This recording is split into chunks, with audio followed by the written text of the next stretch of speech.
Hello, everyone, and welcome to Chelsea Story Nook Podcast, a podcast where we dive deep into the enchanting world of the children's literature. I'm your host, Chelsea Chong Kim, and today we have a wonderful guest joining us to share their journey and insight into their latest book. I'm delighted to welcome our children's book author, Nora Bruno, the author of the Meow Brothers Find a Home, to Chelsea Story Nook Podcast. Welcome to the show, Nora. Hello, Chelsea. Thanks so much for inviting me on your podcast, and congratulations on your children's book launch as well. Thank you so much. I'm very honored to have you here on our podcast and thrilled to have you. So, why don't we kick off with things an introduction? Could you introduce a little bit about yourself to our listeners? Sure. So I've been an animal lover ever since I was little, which led me to earn a Bachelor of Science in Small Animal Science at my university. So I've worked with small and large animals, but currently I am a full-time paraprofessional working in an elementary school, and I love doing that. And I've lived in New Jersey for all of my life. So in my local community, for many, many years, I've been a pet sitter and I'm also a realtor. Oh, And I'm wow. a cat rescue mom, which is how I started to get the idea to want to write my book and why I created it. Oh my God, I love that. And let's dive into your book, shall we? Could you give us a quick summary, introduce the main characters, share their little key themes and messages you hope the readers will take away? So my story follows a ginger tabby cat named Chester, who is inspired by my cat Cheshire, and a gray colored tabby named Barnaby, who is inspired by my cat Barnabas, but his nickname was Barnaby. Oh, And the that's so cats cute. find themselves outside for different reasons.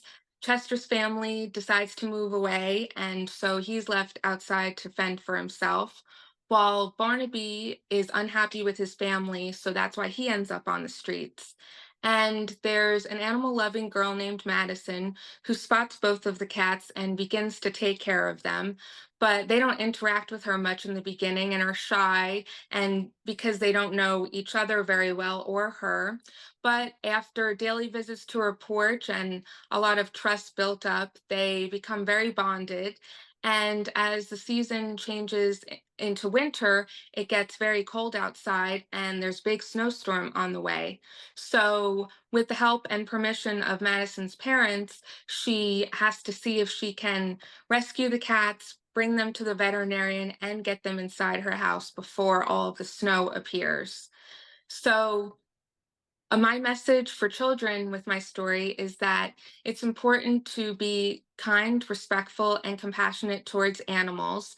I always like to say that it only takes one paw at a time or a cat at a time to make a giant difference in an animal's life. And I also write this story to encourage children that there is always a bright side to every story. And a lot of times there's a positive that can come out of a difficult situation, just like how these cats' lives were changed because of Madison caring for them. And I also like to remind children to be kind to themselves, kind to others, and as highlighted in this story, kind to animals. Wow, that sounds such a delightful and touching story. And Mhm. what sparked your inspiration to write this book? So I had dogs growing up, but I distinctly remember when I was in high school, I spotted a ginger cat on my street once or twice, and I felt bad. So I bought some cat food and put it So funny. behind a tree on my front Oh. lawn. And one day I was walking home from school and I spotted him and he scattered Oh. away. And so I started to continue to put food out, and he would come, but I would put the food out and then go inside, and then he would wait and then come out a few minutes later because he was very shy. And so then all of a sudden one night I saw a gray cat come and start eating the food too. So Oh. I couldn't believe now there were two cats that I had, wanted to take care of. And my neighbor also helped feed them with me too, and we cared for them and had outside shelters for them because they survived in all of the weather elements outside, Mm. the heat in the summer and the wind. and, the rain and cold and snow. And I so badly wanted to bring them inside. So after my dog had passed away, I trapped them, got them checked out at the veterinarian, and brought them inside each one by one. So they got very close with each other and with me.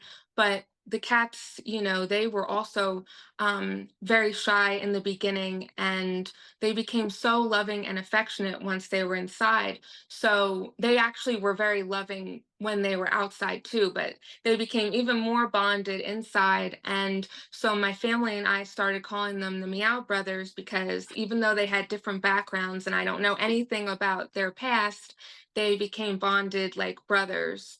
And so I they had such an impact on me, and so I created an Instagram for them and loved taking pictures of them.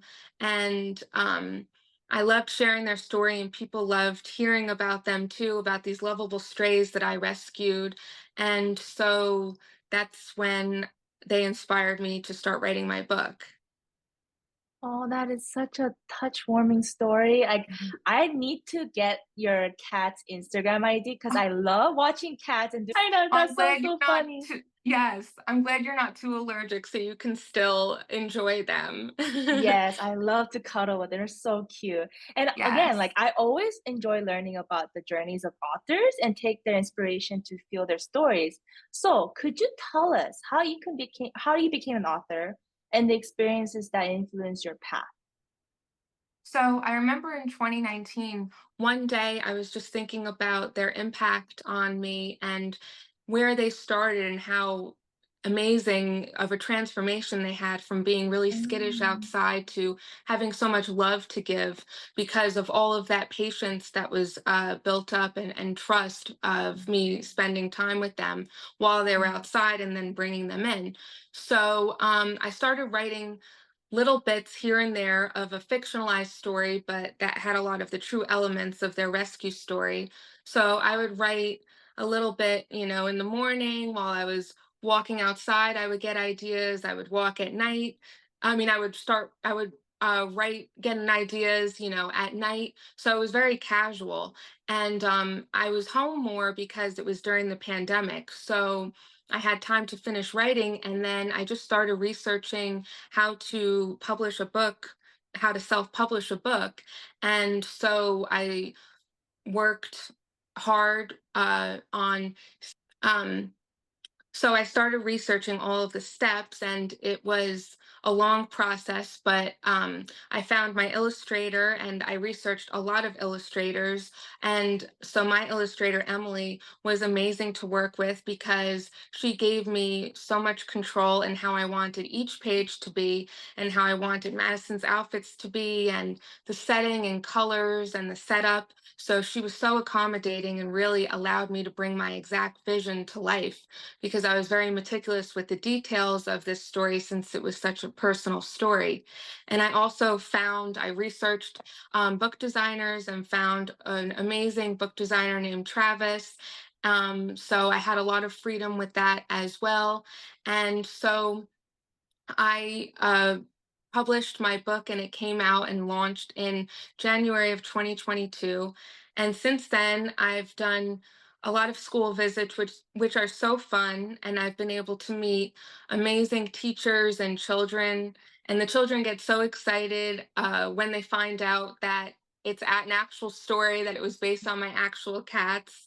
And aw, I've done readings at bookstores and libraries, and I've done it at cat cafes and a cat oh, expo.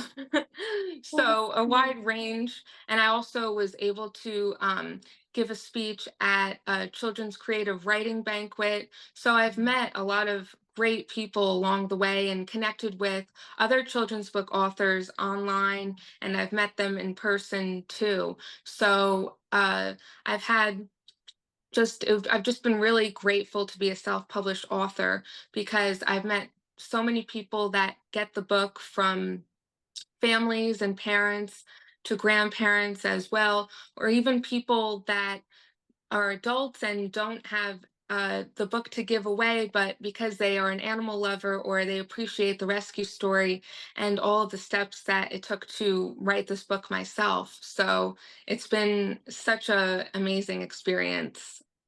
Yes, and you mentioned that you're a self-published author, and I have so many self-published author in this podcast too. And I always like to ask, like, what was the biggest challenge? And also, do you have any advice for future authors, whether or not they're doing self-publishing or publish? I think the biggest challenge was just making sure that I checked every box in the process and completed all of the steps because Mhm. I didn't have any idea all of the work that it would take that would go Yeah. into it. So it was a lot of research, you know, and a lot of seeing all of the steps that, like I said, that it takes with that. And also, I guess just waiting for all of those elements to be done and then uploading the files, waiting on that, waiting for everything to be improved, getting the data so that it can go into libraries as well. So there's a lot of different elements and making sure that it gets online and that it's, the printed version is okay and the proofs. So, my advice for other authors that would like to self-publish would be just to keep on writing, get that Mhm. story out there, never give up with it, because if it's something that you're really passionate about, like me with my love of animals, then it's very rewarding and it's very worth it in the end to know that you have your actual book out there and for people to get inspired by or learn from and enjoy, get a laugh out of, and just the impact that it has on children too. Wow. Thank you for your insight and your advice. I think that's very incredible and important to have other people hear this so that, a lot of us could learn from each other. And that's incredible Mhm. you did self-publish. I really respect self-published authors too, because it takes Thank a lot of you. patience. Yeah, it takes a lot of effort. And it's really hard to actually get your book published, which is incredible accomplishment you made. Thank you. Yes, it took a Yeah. whole year from the point that I stopped writing and then started, had it looked at by an editor. And then, like I said, the other steps of my illustrator and book designer. So I definitely had to have a Yeah. lot of patience with it and keep It on looks going. incredible. I love that story. And as we come to a close, could you share any upcoming events, future projects that you're especially excited about or your audience want to look forward to? Yes, so I've been working on my second children's book in the Meow Brothers series, Yay! and I'm Oh, worked yay! with the same illustrator. So that should hopefully come out in the beginning of 2025. So that's been taking up a lot of my time. And I'd like to do more merchandise that's related to the Meow Brothers. Mhm. Right now, I have a all natural, dye free homemade sensory dough that is available for kids. So it's like the consistency of a Play Doh, and it's purple Oh, also that I created. So that can be purchased with the book as well. And I just also available for author visits, which I love doing for schools and different kids events and animal events. And I can do virtual author visits as well. And I also can do book readings for kids' birthday parties too. So if they want an activity to do, they can listen to the book and talk about the cats and do different activities related to the book. And yeah, that's that's everything. awesome. Yeah. And where can we find our listeners all these updates? So Yep. on my And yeah. Instagram, which is author.nora.violetvie press, I Uh-huh. post on there. So that's the best way to see everything that's happening with my author journey. Thank Nice. That sounds all exciting journey ahead of you. And thank you again, Nora, for joining us and sharing your you. insights to our Yes, podcast. Yeah, I have it's the been book. truly a pleasure. Yeah, show your book. This is her Have book. And everyone else, thank you for tuning in the episode of Chelsea Story Nook Podcast. Don't miss out Nora Bruno, the author of The Meow Brothers Find a Home. I'll include all the details in the description below, so be sure to check out and follow Nora on her all Thank her you. updates and her upcoming events. Yes. And until next time, everyone, keep reading, keep imagining, and keep believing in the miracle stories. I'm Chelsea Chong Kim, signing off. Take care, everyone, and remember to carry it on. Bye, everyone. Bye. Thank you, everyone, for joining us on today's episode of Chelsea Story Nook Podcast. Don't forget to order a copy of Carol the Carrot Bowls for the Salad Bowl on Amazon now. Tune in to other authors' podcast interviews for exciting discussions about their latest books and exclusive sneak peeks. Until next time, keep reading, keep imagining, and keep believing in the miracle of stories. Make sure to subscribe, like, and hit the notification button. I'm Chelsea Kim, signing off. Take care and carry it on.